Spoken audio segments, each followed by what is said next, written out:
Hello, good evening, good afternoon, good morning. What is it there? Lunchtime? Yeah, it's 1 o'clock. Just turning 1 o'clock.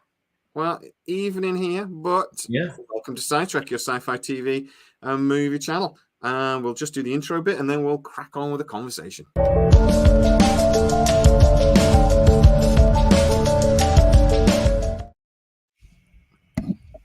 My internet's all screwed up because the boys are here and they're all on their Xboxes and things, so we'll see how this goes. But right, we've both seen The Flash. Yes. Today.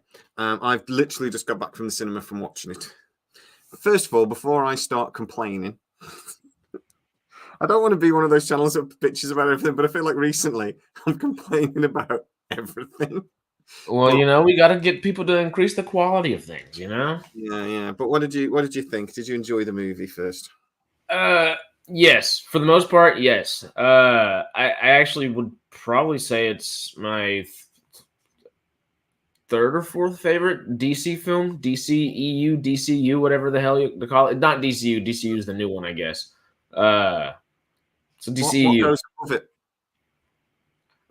I'm a big fan of Shazam, the first one, and then I'm also the first one I think is great, and then probably Wonder Woman and maybe Snyder Cut. Yeah, I think that's fair.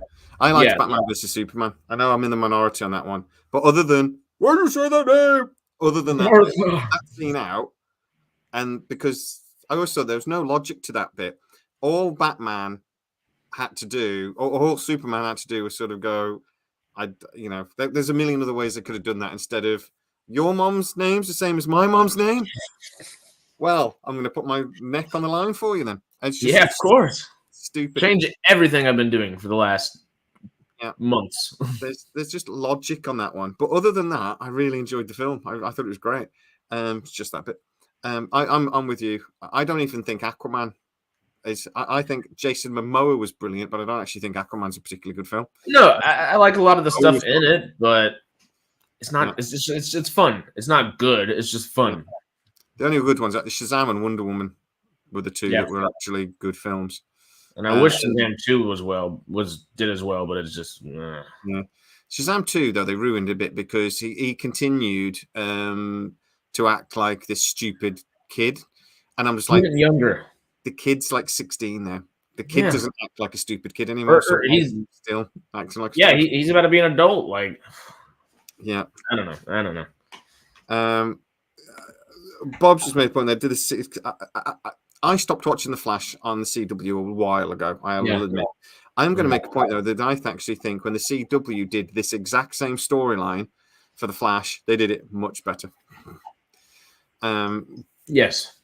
But my general feeling of the movie, and why I dragged you in, Harris, I didn't think it was a bad movie. I enjoyed elements. And by the way, guys, there will be spoilers ahead. We'll try not to do it too much if you've not seen it. But you can't talk about the movie and not accidentally say stuff, can we? So, so there will be spoilers ahead. Spoiler alert. So the CGI throughout the movie, in the first opening sequences, it's raining babies at one point, and the babies all look like they were made out of plasticine. It's CGI that's so bad. Do you remember like the second Matrix movie? When he's doing the fighting, and at one point Neo looked like Plasticine Man, and everyone was going to go, "That's terrible. That's rubbish. This is never going to replace stuntmen." And then obviously it's got much better ever since. It's that bad. It's like that. That's arguably still better. No, it's not arguably still better, but it's not far off. And that was what, 23 years ago, 22 years ago, 20 something years ago. Yeah, and I'm just sort of like, how is this bad? And I know it's because they tried to do too much, but that whole scene was just bad. The only bit I got amused me was at one point you put a baby in a microwave, and I'm there going, and then it was ding. If it goes ding, it's plugged in, so that baby's cooked. Yeah, the lady freaked out, which was funny. Yeah, but I just thought it was. But the CGI I really wanted to complain about, right? For decades, we've had movies where there are an actor will play two parts. Mm-hmm. It's Freaky Friday. It's my twin, or whatever. It's when bloody Nanu, when Mork met Robin Williams in real life, and they've been doing it for years, and it's got better and better. In this film, every time they were on screen together, one of them was CGI, like deep faked him, and one was real. Really? And it was very obvious once you noticed it. But at times, which really weirded me out, he would be stood on screen on his own, and it was very clearly a CGI version of him. Because you can just tell it's the skin tone isn't quite right, and I really didn't understand that. It's why, but a few times they're sat in the back of the plane together, and they're sat next to each other. One is very clearly CGI, and one is very clearly real. Why on earth would they do that? I don't know. Honestly, I thought the opposite. I thought they did pretty well with it. But all things considered, I had just partaken in the third M of M cubed, so that might have been a nice filter on top of things. But I'm not sure. I thought it was all right generally for that. I thought the worst times for that though was whenever one of them was wearing like the bright red suit, the very CGI suit. Because then it felt like their face was just kind of implanted and kind of just popped on somewhere. It almost like popped out or something. It was just like, again, it looked weird. It wasn't as bad as Steven Seagal on the front of a motorbike in one of his movies, but it really wasn't that far off in some ways, which is bad. The first time we see Ben Affleck's Batman, it's bad as well. He's on the bike, and it looked weird. I think Ben Affleck himself was only in one scene. Like whenever that one scene of him as Bruce Wayne was there, because the rest was CGI completely. Yeah, which is disappointing. Because again, but that's the thing. It was unnecessary. A lot of the CGI again, when there's Ezra's and when the two Flashes are sat next to each other and one's very clearly CGI and one isn't. I'm just thinking that's not necessarily. We've been doing this type of thing for 20 years. Why on earth do they do that? Yeah, and if you do it, just do it like the traditional style. Just do a little green screen on and split it in half, and then make it look simple. You don't need to go the extra mile and spend the money where you could use it to improve CGI elsewhere. It would be, but it would have looked better. Yeah, no, definitely. I don't know. I just can't get my head around why they did it, except for the fact that they could, and that isn't a good enough reason to. But this was like the first Justice League movie when they CGI'd out in Henry Cavill's mustache. Oh God, yeah. I'd not seen that they'd done that. So when I watched the movie all the way through, I'm sort of going, "What the hell is wrong with Henry Cavill's face? Something's wrong." Yeah. I'm just like, why? And then at one point he smiles, and you're like, "Oh Jesus!" You feel like something is. You think it's like the Joker almost. Yeah. Yeah, it must just look, but they ruined the whole film for me because then they're going, I'm not like poking the wife there. What with his face? All the way through. And I actually Googled halfway through the film, I'm Googling going, they CGI'd out a mustache. Just like, and it just completely, I mean, it's a terrible movie anyway, but that's what I felt like in The Flash all the way through. I'm going, why is that CGI again? And I'm like, why are they doing that? And she's going, what are you talking to? Shut up. We're in the cinema. And I'm sort of going, but it doesn't make sense. Why did they do it? Nostalgia-wise, My Boys actually came out when that's the worst film they've ever seen. Really? I actually said I hated that every second of that movie. It was stupid. No way. But even the bits that I love, though, like the nostalgia bits, and they're too young to remember Michael Keaton as Batman. So, spoiler, Michael Keaton's Batman for most of this movie. And he was brilliant. I love it. Like you said, every second of Michael Keaton was just perfection. Glorious. Yeah, it was absolutely glorious. A couple of the fight bits towards the end weren't great, but I mean, other than that, again, because of the CGI, the one bit he's fighting a really big Kryptonian, and he's sort of like flipping over him and putting bombs and flipping over him, and I'm watching that going, oh, the CGI, for God's sake. You want to talk about a bad CGI part with the Steven Seagal like mask was the first time. I don't remember the actress's name, which I feel bad about, but the other like main Zod henchman lady, Zod number 2. The first time you see her face is just straight up just Steven Seagal on top of it. Yeah, because it's supposed to be like through that glass thing, isn't it? And it just doesn't work. I've got to say, I really get picky about this because you know, look at videos, the old Clutch Cargo animated series, see how bad things might just get. No, that's fair enough, but that's an older thing. This is a brand new movie that's just come out the cinema, and it's supposed to be DC's big movie. I mean, they were talking not long ago about this film maybe being nominated for an Oscar. And I'm just Tom Cruise came out of like everything and was like, "This is one of the best comic book movies ever. You got to go see it." And it's not one of the main reasons I went. How about let's ignore the CGI. We've randomly moaned about the CGI a little bit. What do you actually think of the story? Is it a compelling story? Yes, but it's one that we have seen before and done again and again and again. It was well directed, I think, and well done, but it didn't bring anything new to the table. Even Michael Keaton as Batman was done by the CW. Oh yeah. I will say though that Ezra, is Ezra, I've forgotten his second name. Is Ezra Miller? Miller, yeah. He is a good actor. He might be nuts and there's criminal issues, but he's a bloody good actor. All the best actors are mental. Well, I don't like the performance in this at all, honestly. Not like at all. I just think the acting is very wooden in this, and I think all of his Barry acting is very wooden, very like just by the book. It doesn't like take risks or anything at all. It's almost Peter Parker-esque in a way, more so than Barry Allen, and I'm not the biggest fan of the performance in as Credence or I think that's the name in Fantastic Beasts either. Credence he's supposed to be wooden and boring. Nuts in that movie. Yeah, but it's just it doesn't take risk again, you know. For that type of role, he takes on roles that should be very like risque, and then they're more run of the mill. I think at the end of the day, we're like Perks of Being a Wildflower, like way back in the day. That's decent. This I just haven't liked recent years. Have you ever seen the Robin Williams Popeye live action movie? It's mental. It's great. It's properly mental. You're all the way through. You're watching and going, "What the hell am I watching?" It's crazy. It's like an acid trip without having to take acid. It's it's terrifying.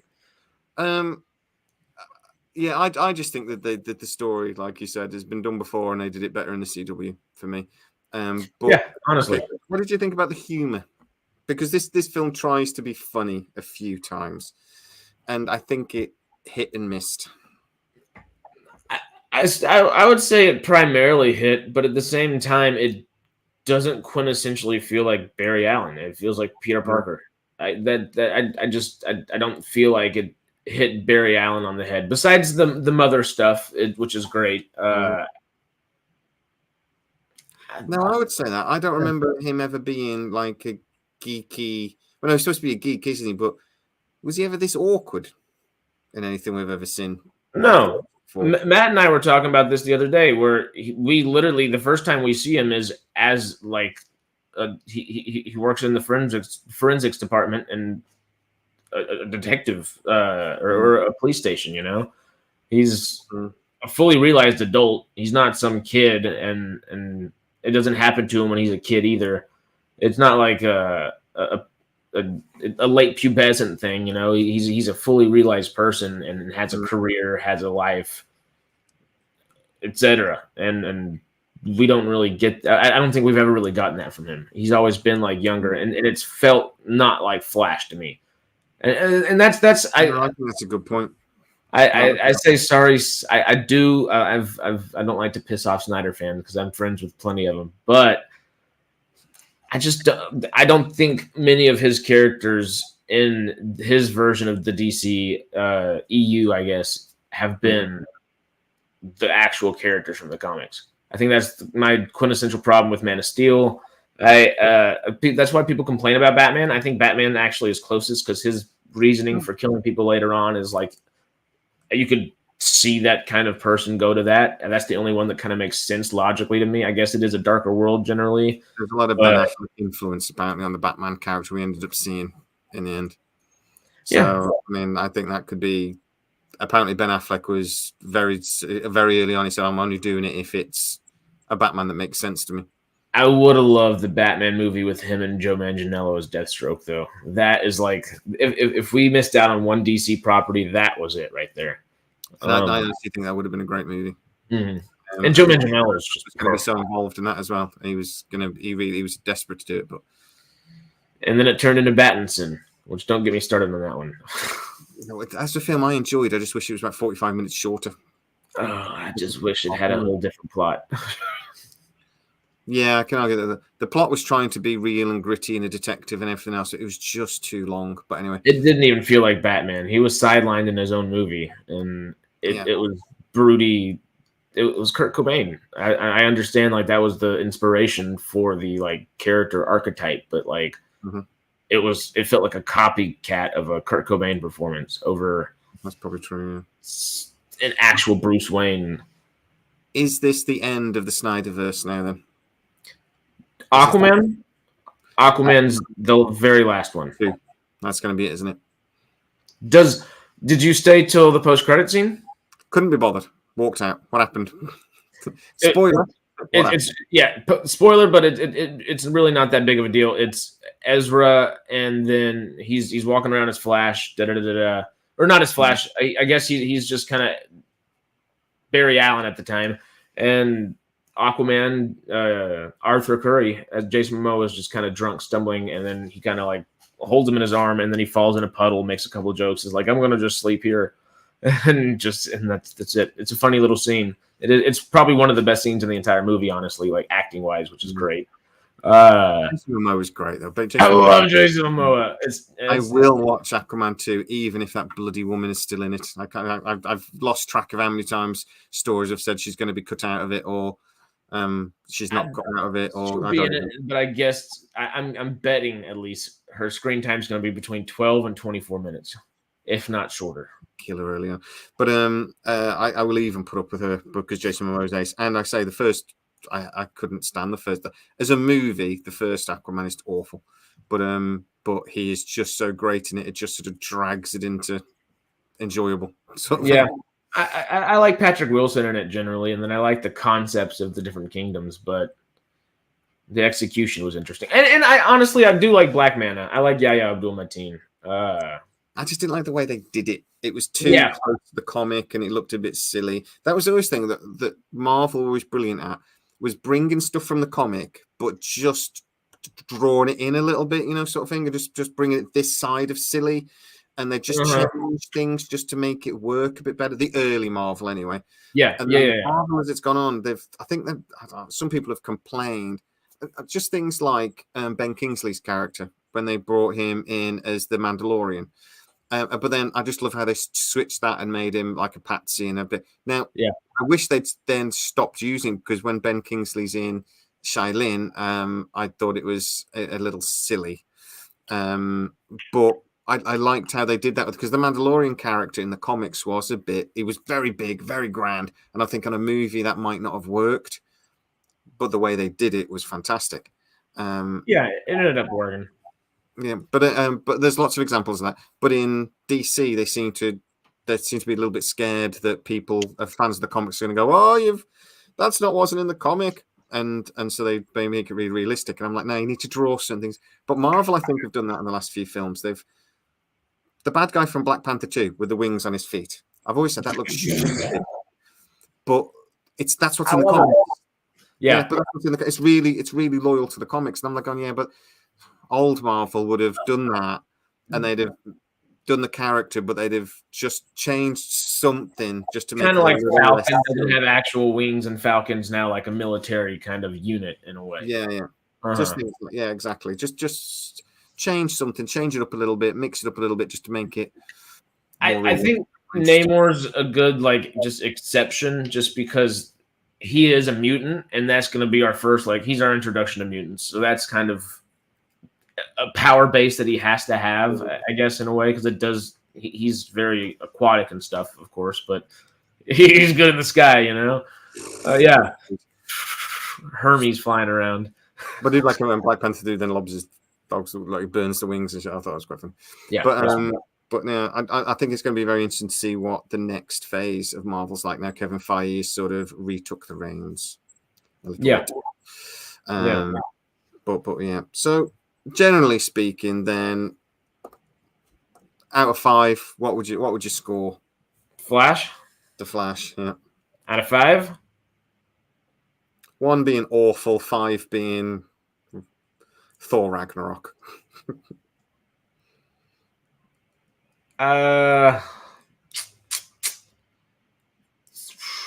Somewhere between 3.5 and 4.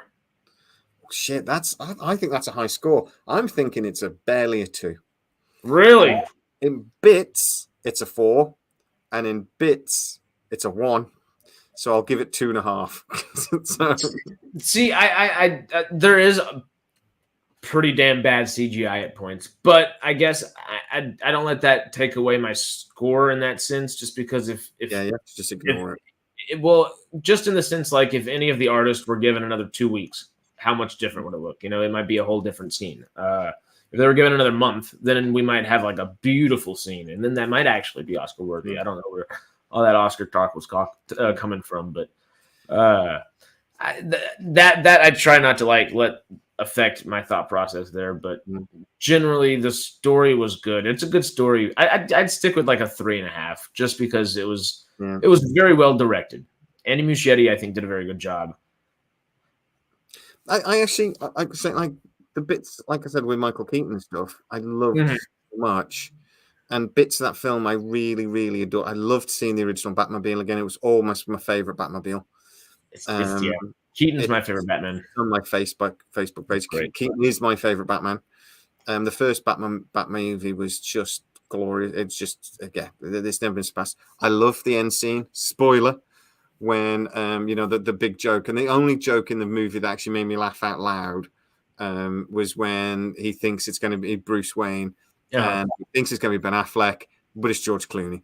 It's Batman. What the fuck are you? So I mean, I just thought that bit of the movie genuinely made me laugh out loud. The other big jokey bit was when he loses his powers and he starts doing that slow run, and he goes, "Oh my god, I'm slow," and I'm just like, that just didn't make me laugh. It was awful. Yeah. But is there a big problem? Oh, sorry, go. No.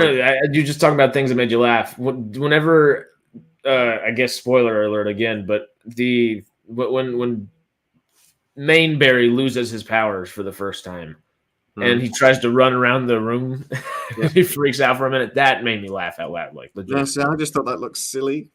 Oh, it cracked me up. Run that he does, and I thought that was a bit silly, but that didn't amuse me so much. But anyway, it's all taste, whatever. But yeah, it's subjective. But is there, and can we understand the big problem it seems to be at the moment with Marvel, DC, in particular, that they're just not spending enough time on the CGI? I mean, yeah, we could do a multitude of videos off that. Marvel just fired one of the 3 executives that's been there since the very beginning. Like, one of Kevin Feige's 2, it's Nate Moore and Victoria Alonso, and Victoria Alonso's out. Like, she was one of the primary, like, Hydra heads of Marvel, if you know, for a good metaphor over there. She's gone, which is kind of weird. I don't know if Marvel even knows what they're going to do in that matter. I don't know who's replaced her. I don't know if they've even announced that. I'm pretty sure they probably have done it, but they just maybe haven't like publicly announced it. Maybe they have, and I just haven't paid attention. Or maybe it's more of a committee role now. Who knows? But that alone just shows how rocky that landscape is in general. Because the amount of money these movies make. And Marvel have been the big one. They've been doing too many films too, and Kevin Feige seems to have come in and DC have done the same. To be honest, they basically said, "Look, we're doing too much. It's become quantity over quality. We've got to slow down." And they've slowed down their thing. Star Wars has done the same. They've slowed down all of their calendar. And so we can't cope. We can't do it. So if we're not doing it right, let's just slow down. And it is distracting. The bad CGI is distracting. It shouldn't make a big difference, but it is distracting. So you've seen the Snyder Cut, right? Yeah. I would argue a lot of the CGI in this movie is kind of similar to that movie, but in the way that movie handles it, it just feels not necessarily more natural, but it's more acceptable. Does that make sense? I think the Snyder Cut, they fixed a lot of the problems from Justice League. 1,000%. CGI point of view, the story made more sense, but more importantly, a lot of the CGI. The main bad guy, whose name I can't remember.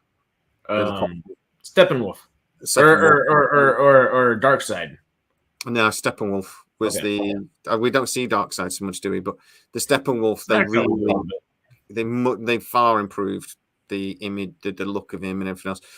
He looked scary in the Snyder version. He didn't, and he looked a bit like, I don't know. I feel like he looks still more like a CGI creature in the Snyder Cut. That's kind of what I'm saying. I think he looks better in like a scary aspect. He feels more like in universe, cool and proper. Still like a cartoon, though. Still a CGI villain rather than because they did try to put the actor's face more on the first one, Ciarán Hinds, or I believe. But they made it much better. I thought the Snyder Cut was better in almost every way. I agree. We're only having a short one tonight because we're coming back tomorrow again. So we're having a video tomorrow, guys, by the way. So set your calendars. I'll set it up in a minute. We're going to have a final debate on SGU. Boring or awesome? It might just be you and me, too. We're going at it. It's just me and you. So we're going to go at it hard, aren't we? All right. But I know you love SGU. I did. Not so much. So that should be interesting. But we're putting this discussion to bed. We're never discussing it again. But that's what we're doing tomorrow. So, but the cameos in the Flash, right? Yes, big part. Did they work for you?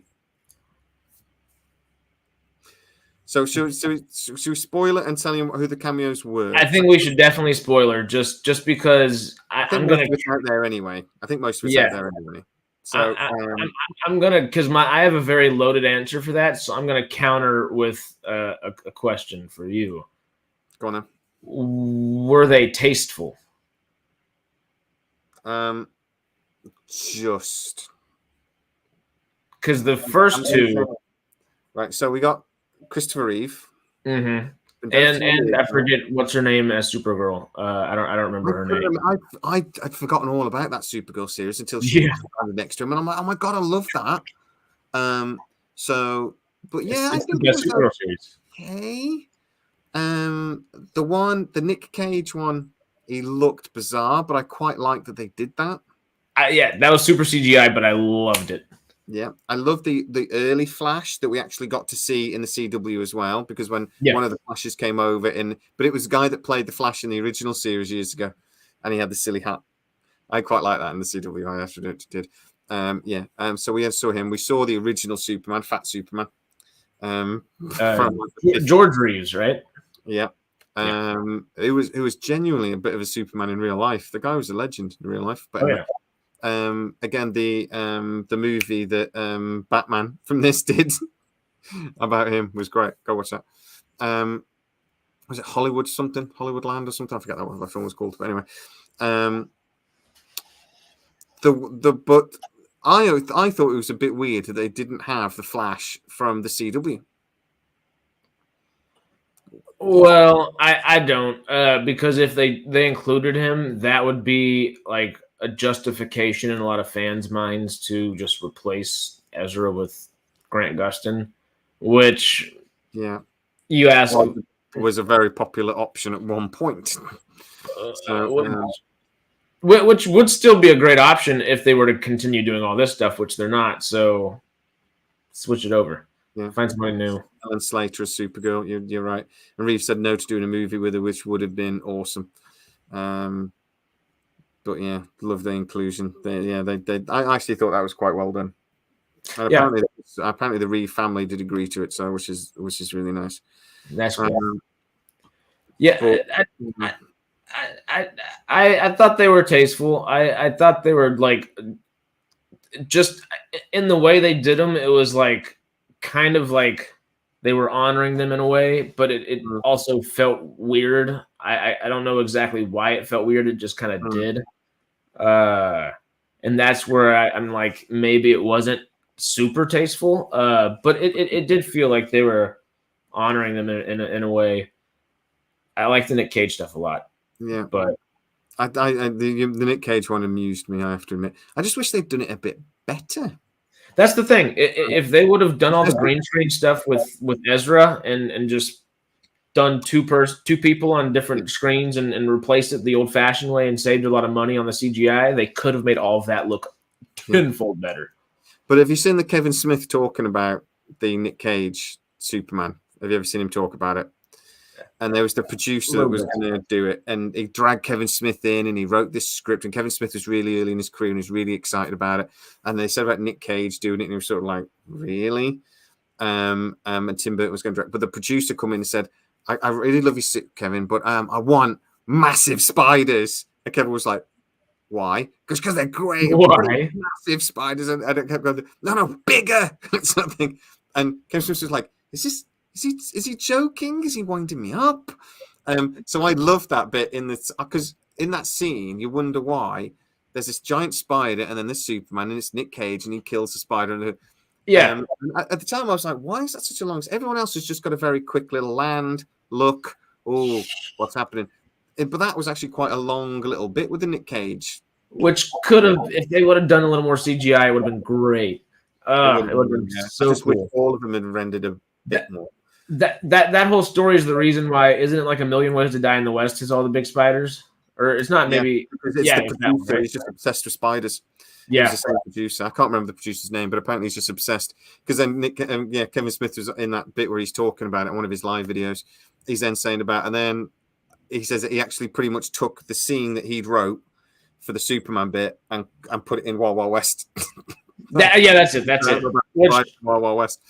And Kevin Smith was like, "That's my bit." But he's just obsessed with them for some reason. But I love that they included that in the movie. And at the time, I was like, and then I remembered the Kevin Smith bit, and I was like, So I don't know if they're taking the piss a little bit, or if that's just it's well known that there were going to be giant spiders in that Superman movie. Probably a little bit of both, just for the sake of it. So lucky he didn't get made; it would have been awful. But I don't think Tim Burton could have saved that. Sometimes executives do make wise decisions when they, pull back from these projects. Yeah. But yeah, I just. Have you seen Across the Spider-Verse yet? I've not seen either of them. I have to admit, I don't watch a lot of cartoons. I have to admit. I will watch it at some point. I keep meaning to. It'll be jarring in a way, but it's also like, think of it like a comic book, because each one's drawn in their own very specific way, like according to their own world and all that kind of thing. Mm-hmm. So it's like very specific and very artful, and it's beautiful in kind of that way. Mm-hmm. Focus on that instead of all the crazy jarring aspects, because it will be jarring. But they're amazing, and I legitimately, I think I'm surprised you thought it wasn't like you gave it a 2 out of 5, because I think it was a better multiverse movie than we've seen generally. At least I think it's not. They've handled it better than some of the other. Oh yeah, recently. It's not a story that we haven't seen before, of course, but it's multiverse wise is presented very well. But after watching Across the Spider-Verse, I won't ruin anything for you, but they have a lot of stuff in Across the Spider-Verse, because you saw the trailers, all the different Spider-Man everywhere. Mm-hmm. So there's almost infinite kind of things. Similar things kind of happen in kind of similar fashions, and if this was released 2 months ago, I think it would have hit a hell of a lot better, because Across the Spider-Verse could just kind of knock the win out of this with how well that was made and done. Yeah. In similar fashions. I'm giving it 2 out of 10. because the Flash was good. I wouldn't say it was great. Yeah, highlights me with the cameos. Yeah, I was hoping to see the new Flash at the end. Yeah, but no comic relief. Yeah, post credit. Yeah. Yeah, maybe it's a chip shortage. Yeah, the computer's It's possible. not fast enough. My internet's not fast enough, but that's kids' fault. Blame it on the chips. I've given it 2 out of 10. Right. If I was going to compare 2 out of 5 or 2 out of 10? 2 out of 5, sorry. Okay. If I was going to compare it, I'm comparing it to all movies ever, right? Yeah. Predator, Die Hard, 5 out of 5. Perfect movies. Then for me, a bunch of movies, 4s. 3, I would still say is a good film. I will watch it. 2 is, this should be better. If I'm comparing The Flash, though, to movies from the last 10 years, it would probably get 3.5 or 4 like you, because it's as good as some of the rest of the tripe we've had over the last decade or so. Yeah, my rating comes from DC. I'm almost rating that in like in a DC mindset, you know. I'd give it a 4 out of DC movies. Yeah, a good solid 4. It's not as good as Wonder Woman, the first one, but if you look at like Wonder Woman 1982, that's a 1. You know, that might be a 0.1. It's pretty bad. For how great of a director Patty Jenkins can be, that was just like phoning it in. It was it was bad in many ways. But like I said, but I like Batman versus Superman, but that would probably get a 4 if I ignore 2 minutes of the movie that's really bad. It is awful though. I remember watching it. It goes, way to ruin a movie in 30 seconds. Wait a minute. That takes some skill to screw up an entire film in literally 30 seconds. See, that was the cherry on top for me. I didn't like the logic of the entire movie, but it's still fun. I think it's a surface level good. I think the other bit in is where the cyborg is coming through the, and it was Bruce. That was pretty bad as well. But the cyborg was terrible in all those films. Should have just took it out. Shouldn't have bothered with it. But yeah, as a DC film, I'll give it 3.5. I think that's fair for the DC film. Generally, as a film, I'd probably give it a 3, just because for all of its qualms, you know, it was well directed, and that's I think its best upside is just. It was well put together for all of it. It wasn't confusing. It wasn't like it was. Editing was good. I liked how they did explain certain things. You know, I like. Excuse me. You know, I like Supergirl. It's Kara. It's Kara, right? Yeah, Kara Zor-El. I really like Sasha Calle. She was great.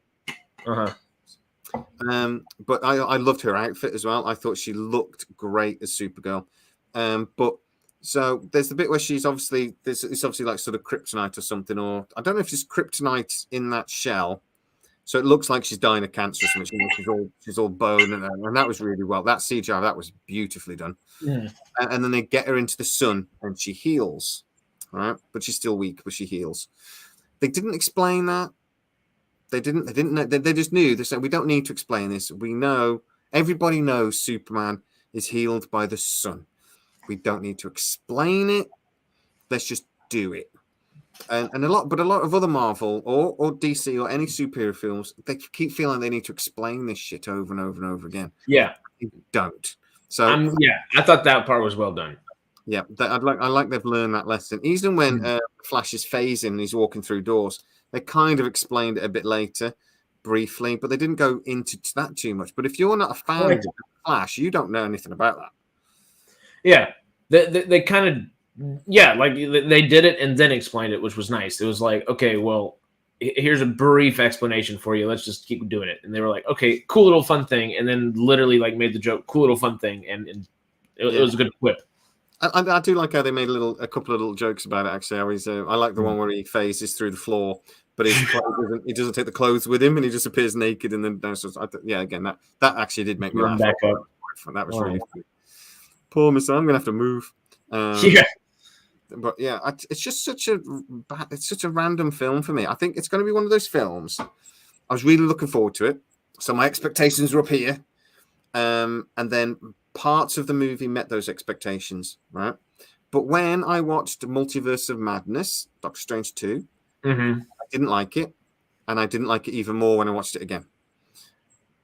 The Love and Thunder, I hated. And I hated it even more when I watched it a second time. But actually, I think I'm probably going to enjoy The Flash more when I watch it a second time. I think the CGI won't bother me so much because I'll be waiting for it.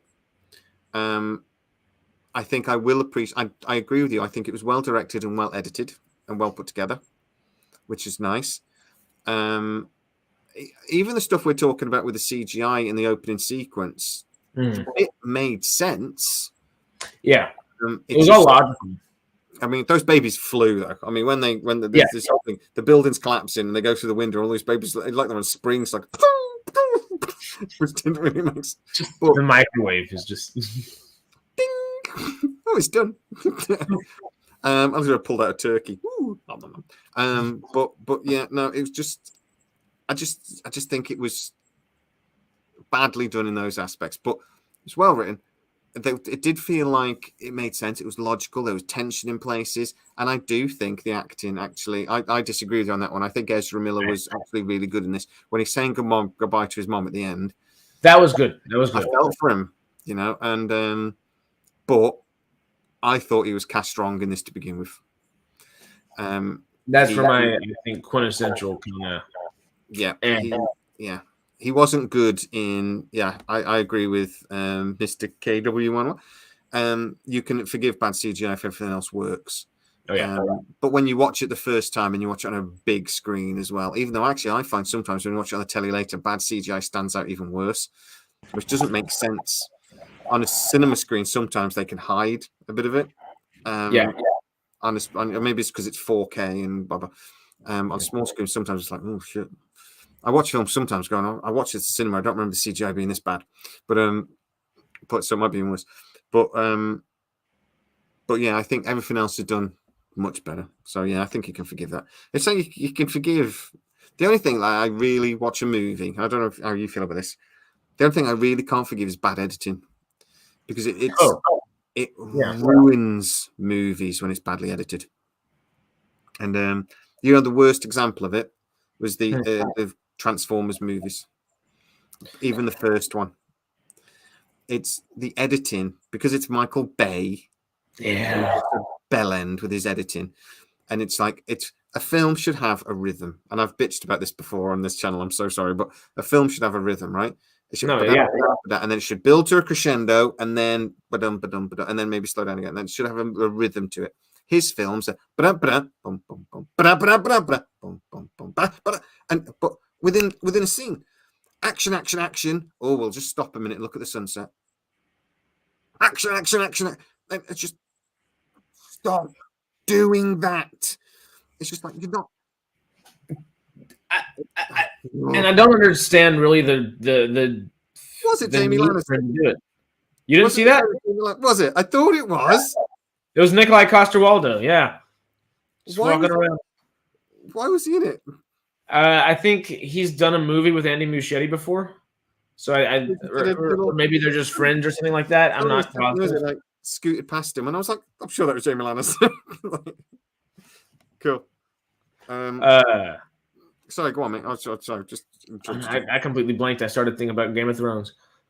I started thinking. I was like, I still think that editing movies and like Michael Bay movies and the Oh yeah. Because I mean, Michael Bay's made some freaking amazing films before. The Rock is one of my favorite, probably just general like action films ever. It's one of the most memorable ones, and it's not even like the most action packed, but they use it so precisely and perfectly when they do that it makes sense. And there's still big boom bomb in there at the end. Michael Bay gets its explosions, but like they're sensical. Where in Transformers, yes, it makes sense for them to have just like little tiny explosions going on. There's little rubbing of the metal against each other. They're sparking all the time. They're giant machines, sure. But like did you see the new one yet? Rise of the Beast? I feel like this one. Yeah, but apparently it's good. Yeah, I think you told me it's good as well. Yeah, I really enjoyed it. The end kind of goes into a CGI crap fest. That's my PG version of what I usually say. And But it's like I don't want to say it's acceptable because it's not, but it feels more acceptable. Movies need to get out of that CGI third act, just like throw in. It's very gray, and there's a lot of robots. There's a lot of robots. There's a lot of robots. Cool. Yeah. And you know that could be Marvel, that could be DC, that could be Transformers, that could be Fast and Furious. It could literally be anything. It needs to make sense. I feel like this movie made a lot of more sense until probably that whole like kind of climactic scene, Transformers wise. But yeah, Flash did do better with that than I think a lot of recent movies, which was interesting. CGI ruining movies because it's just being used too damn much by some filmmakers. I'd say yes and no. Yes, for particular filmmakers because they heavily rely on it, and I think that works in some degrees and doesn't in other degrees. Like I think Zack Snyder is like the epitome of that example, where his DC animated stuff, all the things he animates there or CGs there, tends to be well done.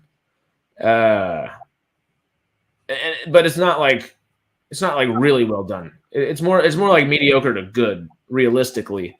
But within all, it just fits within, I guess, the world that he builds, and he does color things in a specific way. It does kind of tend to wash out though, which is bad. Mm-hmm. And I think you can't see what's bloody going on half the time. But my problem with even the original Transformers movie, which is a good film, I enjoyed it. Yeah. It was because it was badly edited and the rhythm wasn't there.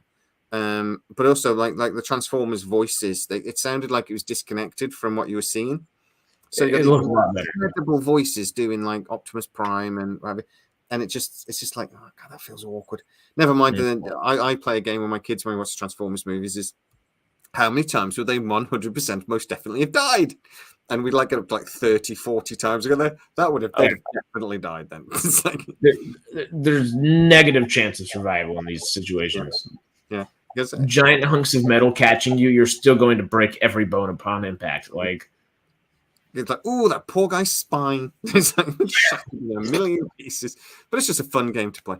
I tell you what, though, you're talking about go and watch The Rock again, though. But think about the rhythm of the movie, right? Because I did this not long ago when I was watching The Rock, and I was just like, because I'd forgotten it was Michael Bay. And I was like, Transformers movie, I hate his editing. And I started having a rant about his editing. But then because it was in my mind, I was watching the film from that point of view. And don't get me wrong, it's a class movie. You know, it's A-star. It's a great movie. Sean Connery's amazing. Nick Cage is amazing in it.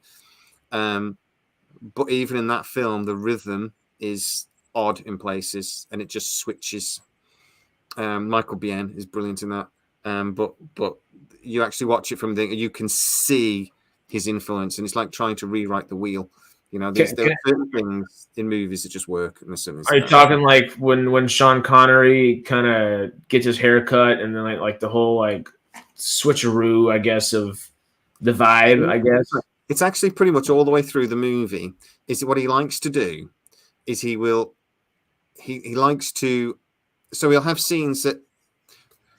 So you have scenes that are very quick and fast movements and everything else, but then he'll cut in a scene halfway through where it slows right down and it follows for a while or something, and then it cuts back. Like the one example in Transformers is there's a big fight action scene going on, and then randomly it just cuts, and it's just Shia LaBeouf with a flare or something, and it's a big sunset, a very pretty scene, and he's just sort of doing that really slowly, and then it cuts back into the action sort of thing, and then the rhythm picks up again. Bah, bah, bah, bah, bah.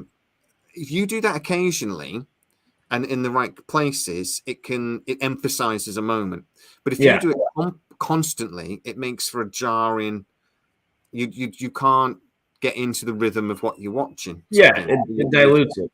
Mm-hmm. Michael Bay likes to do that a lot. He likes to, instead of build into a crescendo, he likes to sort of almost do like a stop-start feel, but it feels like you stop-started. But then it feels like certain scenes just stick out. But when you notice it and start looking for it, it's in all of his films. But actually, I shouldn't say it really, because once you actually start noticing it, it becomes really irritating. Oh yeah, I mean, maybe don't think about it. It's Michael Bay. You kind of know what you're getting into when you get into it. Yeah. I still haven't seen 13 Hours. That's one that I need to watch. I think I own the book. Is that Michael Bay? Yeah, that's Michael Bay. Am I thinking of the wrong film? No, I was thinking about 28 Days. 13 Hours is the John Krasinski war movie where the Afghanistan, I think, something like that. It was. I never saw it, but it's supposedly really good. So, yeah. Well, he's well respected. I just don't get it. I don't get it. Just one of those. But there's popular. I don't like Chris Nolan either. So don't like his style. Mate, I know. First Batman movie, he basically built his. It's like a bit Tim Burton, really. He built his reputation off the first Batman, where he wasn't given free reign. Tim Burton was not given free reign on the first Batman. And then because it did so amazingly well, he was given free reign. And then Batman 2 got Tim Burtoned. And that's why it's nothing like as good. Oh, but I love it. And it's so good. Batman, Chris Nolan was given more reign and he Chris Nolaned it. And that's why they just got longer and longer. Do you not like The Dark Knight? I love the movie and it is a great film. It's not as good as the first one. Oh, I think Batman Begins is like the worst of the three. Oh, I think it goes Dark Knight Rises, then Batman Begins. I like Batman Begins, but you can feel the formula from the studio. It just. I know. I think that's a good thing on that one because I think they reined him in a little bit. I think the film's got more and more up their own arse. Oh, I thought you don't like Interstellar too. I hate Interstellar. I think I might be the only sci-fi fan ever that thinks Interstellar is not realistic. Like they got some of the science right. Yeah, the robot. Somebody's saying about the robot makes so much sense. No, it doesn't. It would fall over. It couldn't. It could not move that robot. That big box. They're just with the three things. It's a nonsense. They did get the black hole stuff right. We need the Hacksmith Industries to make one of those robots now. Wouldn't be able to walk. Those guys could do it. Have you ever seen them? They're like the real life freaking Stark Industries, but for you, or like Boston Dynamics, something like that. They wouldn't do it. It wouldn't work. But the whole end sequence of Interstellar is an absolute nonsense. Even though it's technically accurate by quantum mechanics, it's a nonsense. It goes into fantasy. It finds a reason to make love kind of the reason. But that's moving. That's just making it into a movie. It's science fiction. Yeah, but they kept going on about how accurate it was. I didn't know it's so because accurate. It's so much science, and then there's just the fiction tossed in there, and the narrative, of course. But I just thought it was up its own ass. I just thought it went on a bit. And I love films like The Martian and things like that, but I don't. Well, okay, Martian's amazing. Nolan, right? Dunkirk, beautiful movie. I own it, and I haven't seen it. Stunning. It's stunning. I saw it on IMAX. Stunning. Bit long, but stunning. So it doesn't ruin all of his films, but Tenet. I love Tenet. It's not for everybody though. Awful. Oh, I love it. Did you like Inception though? I did like Inception. I have to admit, I did enjoy Inception, though, like everybody else ever, I did come out of it going, "What the fuck was that? What's going on?" Yeah. Because wait, I'm not sure that made sense, and we spent about 3 hours going through paper. We're doing things going, I'm not sure this made any sense at all. It's the Charlie with the chalkboard meme. Yeah, just trying to figure it out. Mind maps and things, trying to figure it out. But I did enjoy it. I thought it was a good film. Did you ever see Memento? Because Memento is like one of his first films, and that's mind bendy too. Yeah, I found it a little boring. I have to admit, but it's very clever. So if you found that boring, my last Chris Nolan question for you. Go on then. My favorite Christopher Nolan movie. Have you seen The Prestige? Yes, loved it. Yeah? Hell yeah. Okay. But I always mix up The Prestige and the other. Hugh Jackman, Christian Bale, and Michael Caine. Yes, a great movie, and I really enjoyed it. I thought it was really clever. But there was 2 movies that came out with magicians at the same time, and the other one was. And Now You See Me. Sorry. Now You See Me. No. Very similar sort of style, set back in the 50s with the guy that played Hulk that once and was in Fight Club. Ed Norton. Ed Norton was in it. And they came out about the same time. I've got to find out what it's called, but that was good as well. Ed Norton magic movie. But yeah, I really like that. The Illusionist. Oh, okay. I do think The Illusionist was possibly better. I don't know if I've seen The Illusionist. But they came out about the same time. But yeah, Jessica Biel was in that one, and that was cool. Paul Giamatti was in it, and I love him. But yeah, okay. Right, cool. Thank you so much for coming on, for me to bitch about the CGI in. Of course. But guys, genuinely, if you've not seen it yet, go watch it. It is actually good, even if I am complaining a lot. It is probably the best thing DC have done for a while. It's somewhere in that 2 to 4 range. Yeah, somewhere in there. It's not a bad movie, and I honestly think I'm going to enjoy it more the second time. I think I'll enjoy it more in a couple of months when it's on. Actually, what streaming service do these films end up on? This will be on Max. We don't get Max. HBO Max. Oh, where does HBO Max stuff go? The TV goes on to something called Sky Atlantic in this country. The movies, maybe they'll go on. Actually, I think it's going to go on Sky Cinema. So it'll be on Sky Cinema. Okay. So there you go. Which I get, so I'll be able to watch that. Mm-hmm. If I get Sky Cinema, I get Paramount Plus free. There you go. So do it. You can just go watch some together. Watch the first episode of the new Star Trek series. Didn't like it. There you go. Which is the new one? The New Worlds, Strange New Worlds again, or no? Which I loved the first season mostly. Yeah, I thought that was like the new popular big one. Yeah. A lot of Trekkies are going, this is Star Trek again. I just didn't like the first episode. I'm hoping it's just a weak opening episode and they'll get better. But there's a lot of it I didn't like. But the thing is, I think it's possibly, though, because, again, that expectations thing, I was so looking forward to it. And then when I watched it all the way through, I was like, shit. But maybe it just wasn't what I was expecting. So I think I'm going to give it a day or two. I'm going to watch it again. And then I'll probably do another video going, nah, I still hate it. See what happens. That's great. So, guys, thank you so much. Everybody's jumped on the thing. I know it was a last-minute live. Tomorrow we're going to be arguing SGU. So bring your arguing hats. It's just amazes me how people. It's such a Marmite episode. You don't have Marmite in America, do you? You don't understand that saying, do you?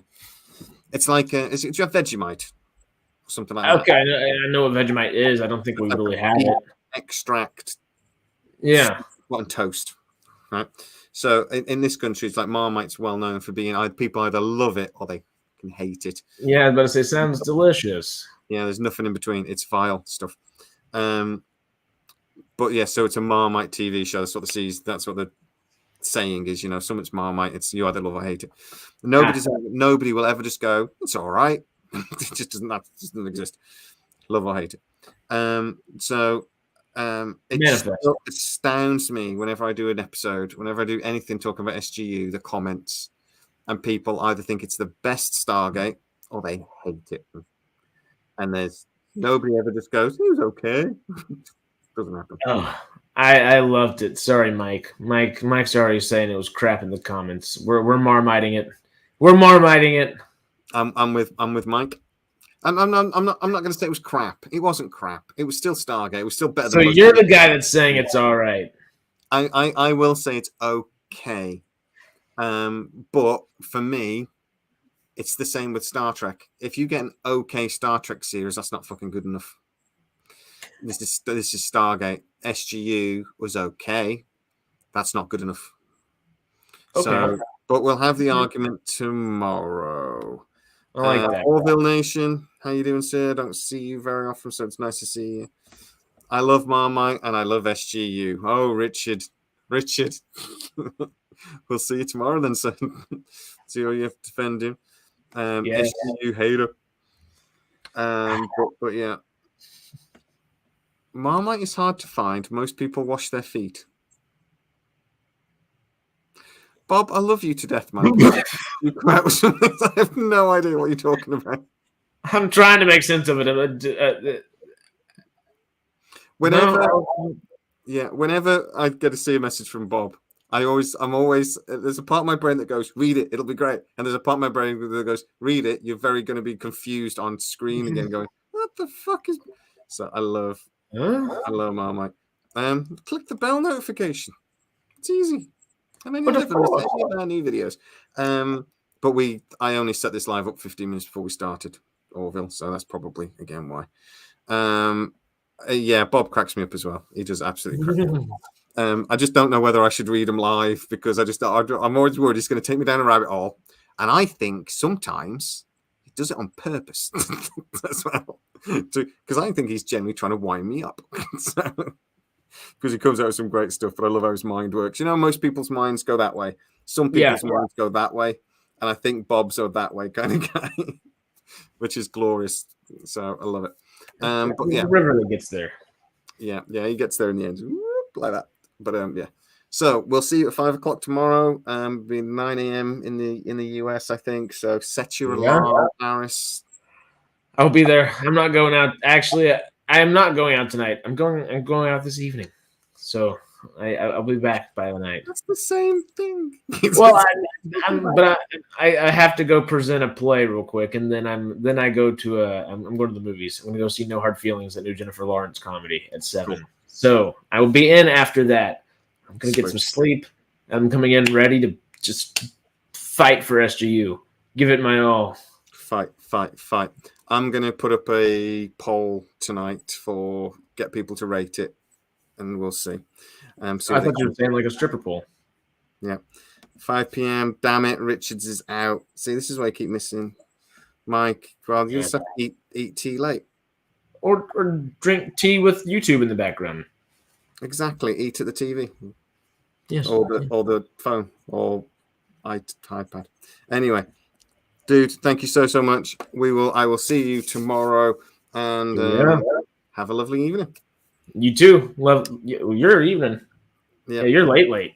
Yeah, 10 o'clock here. So I'm going to go and go watch a movie, I think, before I go to bed. Anyway, Good night, bud. Good night. Good night, everybody. Takes forever to